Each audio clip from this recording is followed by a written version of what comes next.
ছোট্ট একটা ঘরের মধ্যে আমি মরিয়মকে লালন পালন করতে লাগলাম। হযরত মরিয়ম সুন্দর করে খাবার খায়, সুন্দর চলাফেরা করে। কিন্তু আমার মরিয়ম যখন বড় হয়ে যায়, বাইতুল মুকাদ্দাস এলাকার ইহুদিরা হযরত মরিয়মকে বড় আঘাত করতে লাগলেন। মরিয়মের দিকে কোন নজরে তাকাইতে লাগলেন, যেহেতু নবীর মা, চেহারা বড় সুন্দর। হযরত মরিয়ম যখন দুনিয়ার জমিনের মধ্যে চলাফেরা করে, ওই জায়গার মধ্যে একটা লোক ছিল যার নাম ছিল কুচ্ছা। সে বলে, ও দুনিয়ার মানুষ, দুনিয়ার মানুষরে তোমরা শুনে রাখো, আমি এই এলাকার বাইতুল মুকাদ্দাসের আশেপাশে যত সুন্দর নারী আছে, আমি এই নারীদের সঙ্গে অবৈধভাবে মেলামেশা করতাম। কুচ্চার কাজ হচ্ছে অবৈধ মেলামেশা করে নারীদের চরিত্র নষ্ট করত। ওই কুচ্চা ছিল বড় দুশ্চরিত্রবান মানুষ। উনি বলেন, আমি আবার নজর করলাম মরিয়মের দিকে। আমি মরিয়মের ঘরের দরজার সামনে দাঁড়াইলাম। হযরত মরিয়ম বলে, ও জগতের মানুষ, আমার ঘরের দরজার সামনে যখন কুচ্চা দাঁড়ায় গেছে, আমার কাছে একটু ভয় হইতে লাগলো। ঈসা নবীর নানা যান, উনি বলেন, আমি বাইতুল মুকাদ্দাসের ইমাম। নামাজ আদায় করার পর মুরাকাবা করতেছিলাম, এমন টাইমে আল্লাহ তাআলা গায়বী আওয়াজ প্রদান করলেন, হে আল্লাহর বন্ধু, আল্লাহ তাআলা আপনার কাছে খবর দিয়েছে আপনার একটা সন্তান আগমন করবে, যে দুনিয়ার জমিনে আগমন করার মাধ্যমে আল্লাহ তাআলা আপনাকে দুনিয়া থেকে বিদায় করাবে। উনি বিদায় হয়ে গেছেন। হযরত ঈসা নবীর আম্মা হযরত মরিয়ম আলাইহিস সালাতু ওয়াস সালাম দুনিয়াতে আগমন করলেন। আগমন করার পরে হযরত মরিয়মের চেহারা বড় সুন্দর। এই নুরানি সুন্দর চেহারা নিয়ে হযরত মরিয়ম যখন আগমন করে, হযরত মরিয়মের আগমনের পরে ওনার আম্মাজান বলতেছেন, আমি কেমনে আমার মরিয়মকে লালন পালন করব, আমার স্বামী তো দুনিয়াতে নাই।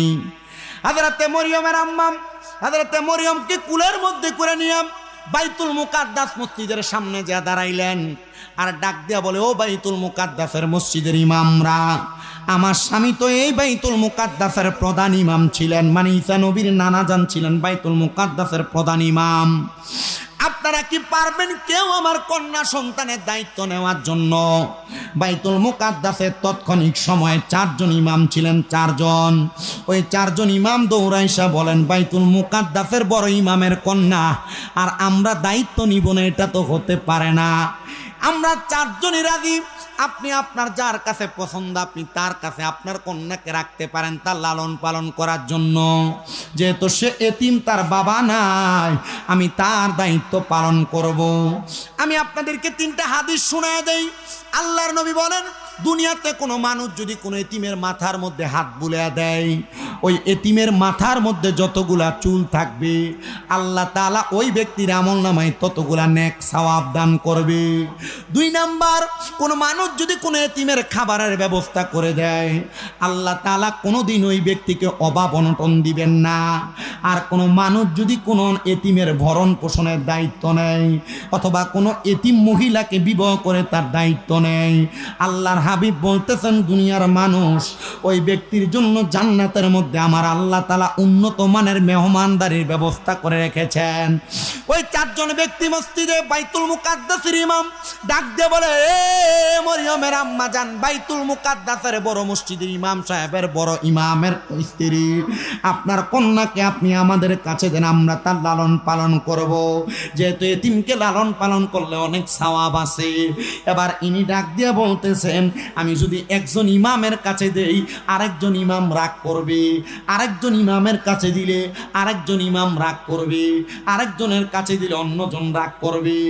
এই ইমাম সাহেবের নাম, আমি আপনাদের কাছে আমার কন্যা সন্তানকে নিয়ে আসার সময় আমি চিন্তা করি না আপনারা 4 জন যে আমার মেয়েটার দায়িত্ব নেবেন।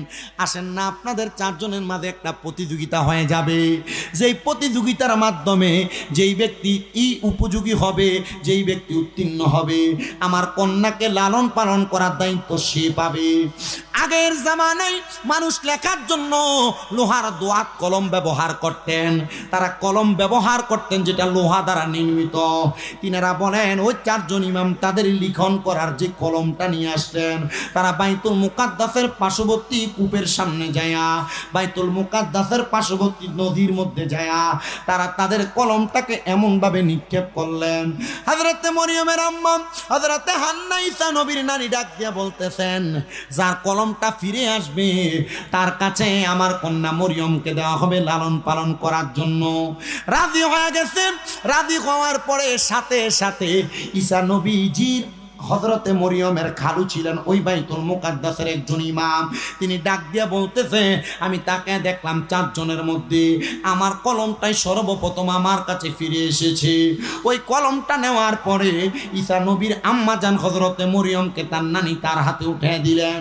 ডাক দিয়া বললেন, এ বাইতুল মুকাদ্দাসের ইমাম হযরতে মরিয়মের খালু জান, আপনার কাছে আমার আবদার, যে তা আপনি আমার এতিম কন্যা সন্তানের দায়িত্ব নিয়েছেন, আপনি আমার এতিম কন্যাটার সুন্দর করে লালন পালন করবেন, যেন আমার এই এতিম কন্যাটা আবেদা হয়, বড় সলেহা হয়। এ পর্দার অন্তরালেন আমার মা কেন হযরতে হান্না ঈসা নবীর নানি বলছেন ঈসা নবীর মাকে আবেদা বানানোর জন্য, সলেহা বানানোর জন্য। কারণ তারা জানে কোনো মহিলা যদি বেপর্দা হয়, কোনো মহিলা যদি আবেদা না হয়, সলেহা না হয়, জায়েদা না হয়, ওই মহিলার কারণে তার পরিবারের মানুষ কবরের মধ্যে আযাব প্রাপ্ত হবে। এখানে আপনারা যারা বসেছেন, আপনাদের যাদের মা বেপর্দা, আপনাদের যাদের বোন বেপর্দা, আপনাদের যাদের কন্যা সন্তান বেপর্দা, মনে রাখতে হবে তাদের বেপর্দার কারণে শুধু তারা জাহান্নামে জ্বলবে না, আপনারা নিজেরাও জাহান্নামের আগুনে জ্বলা লাগবে। আমার বিষয় শানের সালাত, নবীদের রাসূলদের শান বর্ণনা করা, কিন্তু আমি আমার ওয়াজের ধারাবাহিকতায় আপনাদেরকে বিভিন্ন বিষয় টাচ করে করে যাচ্ছি। এটার কারণ হলো আপনারা বিভিন্ন বিষয় জানার পর আপনারা একটু আগ্রহবান হবেন। আপনার বউকে আপনি বেপর্দাভাবে ছাইরা দিয়া, আপনার স্ত্রীকে আপনি বেপর্দাভাবে ছাইরা দিয়া, আপনি আপনার মাকে বেপর্দাভাবে ছেড়ে দিয়ে, আপনার কন্যাকে বেপর্দাভাবে ছেড়ে দিয়ে আপনারা যদি 5 ওয়াক্ত নামাজ পড়েন, আপনার নামাজ আল্লাহর দরবারে কবুল হবে না। আপনি যদি রোজা রাখেন, এই রোজা আল্লাহর দরবারে কবুল হবে না। এই জন্য আপনাদের সবার কাছে আবদার, আপনারা আপনাদের মা, সন্তান, আপনাদের বোন, আপনাদের স্ত্রীদেরকে আপনারা একটু বেশি বেশি করে পর্দা করাবেন, তাদেরকে আবেদা নামাজি বানাবেন, তাদেরকে সলেহা বেশি বেশি নেক আমল কর্নেওয়ালা বানাইবেন। হযরতে হান্না ডাক দিয়ে কয়, এ মরিয়মের খালু, আপনি আমার মেয়েটাকে একটু আবেদা সলেহা বানাইবেন। আবার হযরতে মরিয়মের খালু বললেন, বাইতুল মুকাদ্দাসের পাশে ছোট্ট একটা ঘরের মধ্যে আমি মরিয়মকে লালন পালন করতে লাগলাম। হযরত মরিয়ম সুন্দর করে খাবার খায়, সুন্দর চলাফেরা করে, কিন্তু আমার মরিয়ম যখন বড় হয়ে যায়, হযরতে মরিয়মের বড় হওয়ার পরে বাইতুল মুকাদ্দাস এলাকার ইহুদিরা হযরত মরিয়মকে বড় আঘাত করতে লাগলেন। মরিয়মের দিকে কোন নজরে তাকাইতে লাগলেন, যেহেতু নবীর মা, চেহারা বড় সুন্দর।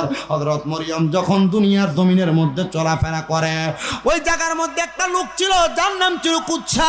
সে বলে, ও দুনিয়ার মানুষ, দুনিয়ার মানুষরে তোমরা শুনে রাখো, আমি এই এলাকার বাইতুল মুকাদ্দাসের আশেপাশে যত সুন্দর নারী আছে, আমি এই নারীদের সঙ্গে অবৈধভাবে মেলামেশা করতাম। কুচ্চার কাজ হচ্ছে অবৈধ মেলামেশা করে নারীদের চরিত্র নষ্ট করত। ওই কুচ্চা ছিল বড় দুশ্চরিত্রবান মানুষ। উনি বলেন, আমি আবার নজর করলাম মরিয়মের দিকে, আমি মরিয়মের ঘরের দরজার সামনে দাঁড়াইলাম। হযরত মরিয়ম বলে, ও জগতের মানুষ, আমার ঘরের দরজার সামনে যখন কুচ্চা দাঁড়ায় গেছে, আমার কাছে একটু ভয় হইতে লাগলো। আমি জানি এই কুচ্চা মহিলাদের ইজ্জত হরণ করে, আমি জানি এই কুচ্চা মহিলাদের দিকে বাজে নজরে তাকায়। আমরা যারা আমাদের চোখ দ্বারা অপর মহিলাদের দিকে বাজে নজরে তাকাই, মনে রাখতে হবে আমাদের চোখগুলা গরম সীসা দ্বারা ঢালাই করা হবে। এ মহিলা, আপনারা যারা আপনাদের চোখ দ্বারা পুরুষের দিকে বাজে নজরে তাকান, মনে রাখতে হবে আপনাদের চোখগুলা কিন্তু ঢালাই করা হবে গরম সীসা দ্বারা। আর আমরা পুরুষ মানুষরা এমন ভাবে রাস্তা দিয়ে নারীরা চলাফেরা করার সময় আমরা এমন ভাবে তাকাই, আপনি জানেন না, আল্লাহর হাবিব বলতেছে কাল ময়দানে মাশরের মধ্যে এমন অনেক মানুষ দেখা যাবে, তাদের চোখগুলা দিয়ে বেয়ে বেয়ে রক্ত পড়বে, রক্ত। সাহাবায়ে কেরাম প্রশ্ন করি, ইয়া রাসূলুল্লাহ, ইয়া হাবিবাল্লাহ, নবী, আমরা কান্না করলে চোখ দিয়ে পানি পড়ে, তারা কারা যাদের চোখ দিয়ে রক্ত না? আপনার যদি বলেন যে আমি জিকির আজকার গজল শান গাইয়া সময় নষ্ট করতে, করে দিব, কিন্তু দুই একটা কথা বলি, কাজে লাগবে। আমি ঈসা নবীর আম্মা জানের এই ঘটনার মাধ্যমে আপনাদেরকে পর্দার ব্যাপারে টাচ দিচ্ছি, আপনাদেরকে নিজের চরিত্রের ব্যাপারে টাচ দিচ্ছি, ইমানের ব্যাপারে টাচ দিলাম। এগুলা কেন দিচ্ছি জানেন? মানে আমার ওয়াজ একের ভিতরে সব কথা কি বুঝতে পারতেছেন? কুচ্ছাকে ডাক দিয়ে বলছে, হযরত মরিয়ম, 2 রাকাত নামাজের সুযোগ দাও। সে 2 রাকাত নামাজ পড়ছে, এত লম্বা সেজদা, এত লম্বা রুকু, নামাজ পড়ে আল্লাহর কাছে কান্দে, আল্লাহ আমারে তুমি দুনিয়াতে পাঠাইলা, জন্মগ্রহণের আগে বাবাকে নিয়ে গেলা, আল্লাহ আমার ইজ্জত যদি কুচ্ছা লুণ্ঠন করে, তোমার কাছে আমি আমার এই সুন্দর দেহটাকে আর সুন্দরভাবে হাজির করতে পারবো না, আল্লাহ তুমি আমারে ইজ্জতটা একটু রক্ষা করো। হযরত মরিয়ম বলে, জগৎবাসী এই দোয়াটা করার সাথে সাথে আল্লাহ বলে, রে জিবরাইল যা যা যা, যেই মরিয়মের গর্ভ থেকে আমার বন্ধু হযরত ঈসা পয়গম্বর দুনিয়াতে আগমন করবে, যদি ওই মরিয়মের গায়ে যদি কলঙ্কের দাগ লাগাইয়া দেয়, আমি আল্লাহ তাআলার কলঙ্ক হয়ে যাবে। জিবরাইল আলাইহিস সালাতু ওয়াস সালাম হযরতে মরিয়মের ঘরের সামনে দাঁড়ায়া এমন ভাবে একটা বাতাস তৈরি করে দিছে, ওই বাতাসের ধাক্কাটা হযরত মরিয়মের দুয়ার হাত থেকে যখন মুখে আর চোখে লাগায়, ওই দোয়া যায়া কুচ্ছার বুকের মধ্যে এমন ভাবে ধাক্কা দিছে, কুচ্ছা যায়া দেয়ালের সাথে বাইতুল মুকাদ্দাস মসজিদের দেয়ালের সাথে বাড়ি খায়া মাথা ফাইটা রক্ত বের হয়ে গেছে। মরিয়ম আল্লাহর কাছে 2 রাকাত নামাজ আদায় করে আর ডাক দিয়ে কয়, আল্লাহ ওগো আল্লাহ তুমি ইজ্জতের মালিক, আমি মরিয়মের ইজ্জত রক্ষা করেছ। এ মা বোনেরা, তুমি যদি তোমার ইজ্জতকে রক্ষা করে চলতে পারো, পৃথিবীর কোনো পুরুষ তোমার গায়ে হাত দিতে পারবে না, কোনো পুরুষ তোমার দিকে বাজে নজরে তাকাইতে পারবে না। এ পুরুষ মানুষ, তুমি যদি তোমার চরিত্রে হেফাজত করতে চাও, দুনিয়ার কোনো নারী চাইলেও তার শরীর দেখায়া তোমার কাছ থেকে তার দেহটা দেখায়া দেখায়া তোমার খারাপ করতে পারবে না, তোমার চরিত্র নষ্ট করতে পারবে না। আর চরিত্র যদি নারীরা তাদের দেহ দেখায়া দেখায়া নষ্ট করতে পারত, তুমি দোষ দাও নারীরা বোরকা ছাড়া রাস্তায় বের হয়, এই জন্য তোমার চরিত্র নষ্ট হয়। আর নবী ইউসুফ আলাইহিস সালাতু ওয়াস সালামের সামনে জুলেখা তো চেষ্টা করছিল তার দেহ বিলিয়ে দিয়ে ইউসুফ নবীর চরিত্র নষ্ট করতে, কই পারে নাই তো পারে নাই, কারণ ইউসুফ পয়গম্বর বলে, আমি এমন একজন খোদা তাআলার ইবাদত করি, ওই খোদা তাআলার কাছে যদি আমার চরিত্র নষ্ট করে আমি যাই, খোদা তাআলা আমারে পয়গম্বরের খাতা থেকে নাম কেটে দিবে। আরে তোমার নাম যদি বান্দা থেকে কাইটা দেয়, এই উত্তর গোরামির বাবা কি জবাব দিবা আমি জানি না। এই জন্য তুমি নিজের চরিত্রের হেফাজত নিজে করবা। এ মাদ্রাসার ছাত্র যুবক ভাই তলে বুলেলেমরা, আপনাদের কাছে আবদার জানাই, আপনি যতটুক সম্ভব হয় আপনার চোখটা রাস্তার দিকে তাকায় তাকায় হাইটা হাইটা যাবেন। যদি আপনার লজিং বাড়িরও কোনো মহিলা ডাক দেয় কথা শোনার জন্য, তার কথা শুনে আপনি হেঁটে চলে যাবেন। আবার যোগ তো ভালো না, ভালো না, যদি কথা না শুনে লজিং বাদ দিয়া দিবে, যদি কথা না শুনে বাদে কথা বলবে। আবার আপনার কাজগুলা যদি মাইনা মাইনা চলেন, তাহলে আপনি নাজাত প্রাপ্তের অন্তর্ভুক্ত হয়ে যাবেন। ও মুসলমান ইমানদারেরা, ও নবীর উম্মতের দলেরা, এবার পয়গম্বরের আম্মা জান মরিয়ম বলে, আমার চরিত্রের হেফাজত তো আমার আল্লাহ করলো, আল্লাহ আমারে জানে দেয় রে মরিয়ম, তুমি মানুষের কাছে এবার ইসলামের দাওয়াত দাও।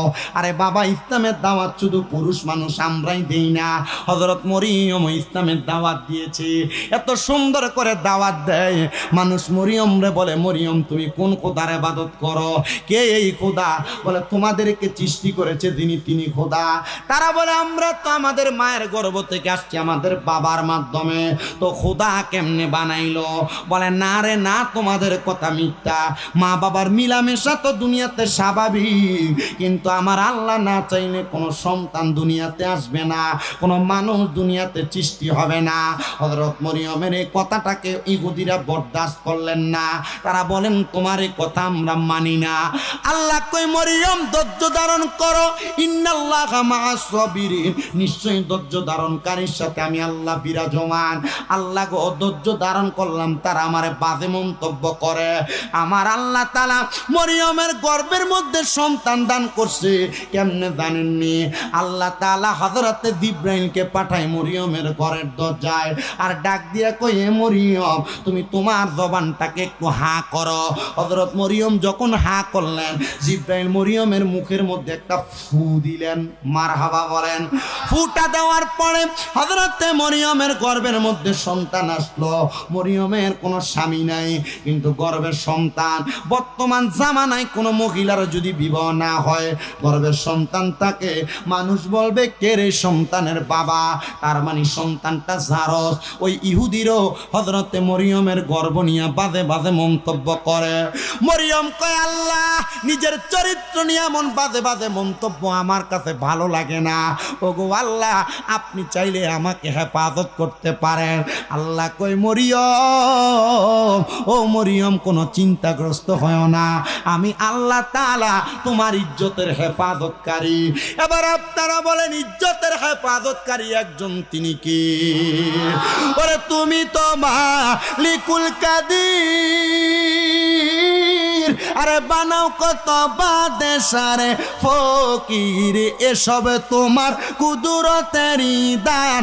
আল্লাহ পরওয়ার গুনাহ খাতা মাফ করো আমার, বলেন গুনাহ খাতা। আল্লাহ পরওয়ার গুনাহ খাতা, আমরা না যাই না কইরাছি গুনাহ, ভুলে ভুলে গুনাহ হইছে না, বলেন না আমরা না যাই না কইরাছি গুনাহ, মাফ কইরা দাও সাইরা আব্বানা, তুমি সারা কেয়া সে আমার, বলেন তুমি সারা কেয়া সে আমার। হায়রে তুমি যদি মাফ না করো যাইব আমরা কারো দ্বারে, দয়া কইরা ক্ষমা করেন দান। আল্লাহ পরওয়ার গুনাহ খাতা মাফ করো আমার, বলেন গুনাহ খাতা। আল্লাহ পরওয়ার গুনাহ খাতা।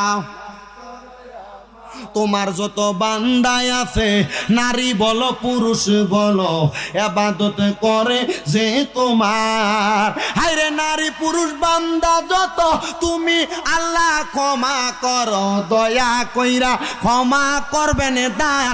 আল্লাহ পরওয়ার গুনাহ খাতা মাফ করো আমার, বলেন গুনাহ খাতা। আল্লাহ পরওয়ার গুনাহ খাতা। এবার আপনারা বলেন চরিত্র হেফাজত করার মালিক একজন তিনি কি? ইজ্জত বাঁচানোর মালিক একজন তিনি কে? ডান হাত তুলে জোরে ডাক দেন আল্লাহ। হযরত মরিয়ম বলে ও জগতের মানুষ, এবার আমার আল্লাহ তাআলা আমার গর্ভ থেকে সন্তান দুনিয়াতে আনবেন। সন্তান দুনিয়াতে আসছে। হযরত মরিয়মের ঘরের দরজার মধ্যে শত শত ইহুদিরা দাঁড়ায়া গেছে রে মরিয়ম, ও মরিয়ম তোমার সন্তানকে বাঁচাইয়া রাখা যাবে না। একদল বলতেছে মরিয়মের সন্তানকে জীবিত দাফন করে দাও, বাবা সারা সন্তান আমরা গ্রহণ করব না।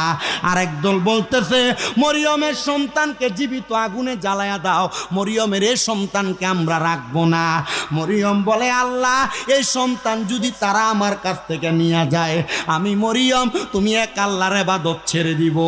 আল্লাহ কই মরিয়ম রে চিন্তা করিস না রে, চিন্তা করিস না, আমি আল্লাহ তাআলা আমার কুদরত দেখাইতেছি। মানুষ যখন হযরতে মরিয়মের সন্তান পয়গম্বর ঈসা নবীর দিকে হাতটা বাড়ায় নেওয়ার জন্য, ঈসা নবী বলতেছে ওই জায়গার মধ্যে থাইকা ঈসা নবীকে আল্লাহ তাআলা রূহুল্লাহ বানায়া দুনিয়াতে পাঠাইছে। বাতাসের মাধ্যমে পিতা ছাড়া জন্ম দিছে। মানুষ এবার কয় দেখছনি রে দেখছনি, ছোট বাচ্চা মুখ দিয়ে আল্লাহ তাআলার ওয়াহদানিয়তের সাক্ষী দেয়। এরে মরিয়ম এই সন্তান কোনো স্বাভাবিক সন্তান না। আল্লাহ তাআলা জানায়া দেয় রে মরিয়ম এই সন্তানকে তাদের কাছে রাখা যাবে না, এই সন্তানকে তোমরা এখান থেকে সরাও। হযরত ঈসা পয়গম্বরকে নিয়া কত সুন্দর পাহাড়ের গুহাতে রাইখা আসছে। ঈসা নবীজির আম্মা জান মরিয়ম আল্লাহর কয় আল্লাহ আমার সন্তান ছোট মানুষ, খাবার আহার করবে কি? আল্লাহ কয় মরিয়ম তাকে দেখো, তোমার সন্তান ঈসা পয়গম্বর তার মুখের মধ্যে ডান হাতের শাহাদাত আঙ্গুল ঢুকে আর চুষতেছে। দেখেন না ছোট ছোট বাচ্চারা ছোটবেলায় মুখের মধ্যে আঙ্গুল লাগে লাগে যে চষতেছে। মরিয়ম আলাইহিস সালাতু ওয়াসসালাম রে আল্লাহ কয়, এ রে মরিয়ম, তোমার সন্তানের সাদাত আঙ্গুলের ভিতরে আমি আল্লাহ তাআলা সুন্দর একটা নহর লাগিয়ে দিছি, যেই নহরের মাধ্যমে আমার আল্লাহ তাআলা সন্তান ঈসা পয়গম্বর রে খাবার খাওয়াইব। ঈসা পয়গম্বর খাবার আহার করে আর হযরত মরিয়ম দোয়া করে, আল্লাহ আপনি আমার সন্তানটাকে ইবাদিকা সলিহিন নেককার সন্তান বানান, কবুল করেন। আল্লাহ কয়, মরিয়ম এই সন্তান হবে আমি আল্লাহর পয়গম্বর। পয়গম্বর বানানোর পরে ওই ঈসা নবী ডাক দিয়ে কয়, আল্লাহ আপনি আমারে দিয়ে ইসলামের দাওয়াত দেন। দাওয়াত দেওয়া শুরু করে। মুনাফিক বেঈমান ইহুদিরা আমার পয়গম্বর ঈসা নবীকে মারার জন্য চেষ্টা করে। পয়গম্বর ঈসা নবী ওনার কুড়েঘর পাহাড়ের গুহার মধ্যে যাইয়া আল্লাহ তাআলার ইবাদতে মশগুল রয়ে গেলেন। আর চারদিক থেকে 10 জন ব্যক্তি ওই ঘরের মধ্যে প্রবেশ করবে। ঘরের চারদিকে দাঁড়াইছে, ঘরের চারদিকে দাঁড়ায়া তারা ঈসা পয়গম্বরকে মারার জন্য চেষ্টা করে। একজন ডাক দিয়া কয়, তোমরা সবাই ঘরে যাইয়া পয়গম্বর ঈসাকে মারতে পারবা না। এবার একজন ঈসা পয়গম্বরের ঘরের মধ্যে প্রবেশ করছে মারার জন্য। আল্লাহ কয়, জিবরাইল, ও জিব্রাইল, আমার পয়গম্বর রে ওনার ঘর থেকে ঘরের চালটার একটা ফাঁকা কইরা আমি আল্লাহর চতুর্থ আসমানে আইনা আসন গড়াইয়া দাও। হযরত ঈসা নবীরে জিব্রাইল নিয়ে গেছেন এবার চতুর্থ আসমানে। এখনো পর্যন্ত ওই ঈসা নবীজি চতুর্থ আসমানে জীবিত অবস্থায় আছেন। কেন জানেননি? কারণ ঈসা নবী দোয়া করছে, আল্লাহ আমারে আখিরি নবী মুহাম্মদ মুস্তাফা সাল্লাল্লাহু আলাইহি ওয়াসাল্লামের উম্মত বানায়। আর আল্লাহ তাআলা কিয়ামতের আগে ঈসা নবীরে আমাদের নবীর উম্মত বানিয়ে দুনিয়াতে পাঠাবে।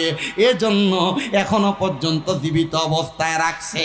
হযরত পয়গম্বর ঈসা আলাইহিস সালাতু ওয়াসসালাম উনি যখন চতুর্থ আসমানে, আর আমার আল্লাহ কয়, দেখ না রে মারামার আমি আল্লাহর কুদরতি খেলা। ঈসা নবীর ঘরে ঈসা নবীকে মারার জন্য যে ব্যক্তি প্রবেশ করেছে আমার আল্লাহ তাআলা কুদরতি ভাবে ওই লোকটার চেহারা সুরতটার ঈসা নবীর মতো বানিয়ে দিছে। এবার যখন ঘর থেকে বের হয় বাকি 9 জন কয়, দেখলে ঈসা নবী আমাদের লোককে ঘরে আটকে চলে যায়। তারা সবাই দইরা ওই লোকটার চেহারার দিকে তাকায়া তারা ঘরের মধ্য থেকে বের হওয়ার সাথে সাথে কতল করে দিছে।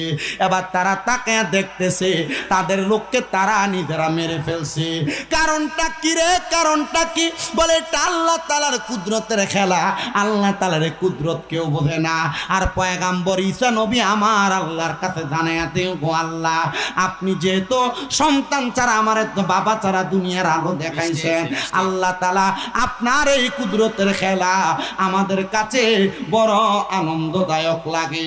এবার আপনারা বলেন, আপনারা সবাই আল্লাহর কুদরত এবং আল্লাহর সব কুদরতের উপর খুশি না বেজার?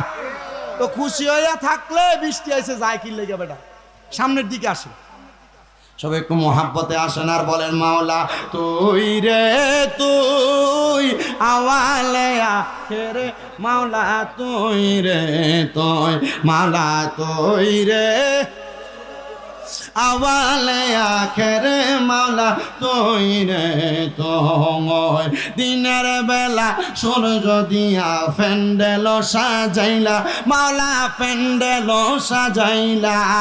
ঝড় তুফানার বৃষ্টি দিয়া, ঝড় তুফানার বৃষ্টি দিয়া টেনশনে পালাইলি, মাওলা তুই রে তুই, মাওলা তুই রে ওই আওয়াল আখেরে, মাওলা তুই রে তুই, মাওলা তুই রে।